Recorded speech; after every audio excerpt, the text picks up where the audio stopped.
Hello everyone, I hope you are doing well. Today we will talk about how to fix or how to solve the problem of Philip. We click on settings.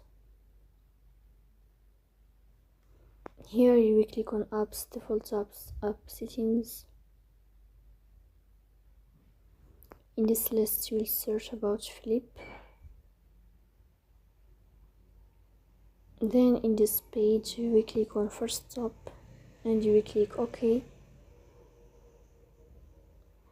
Here you will enter to storage. Then we click on clear cache. Here we go to Play Store. You will search about Philip.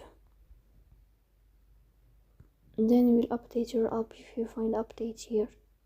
So that's all. Don't forget to support us by like and subscribe.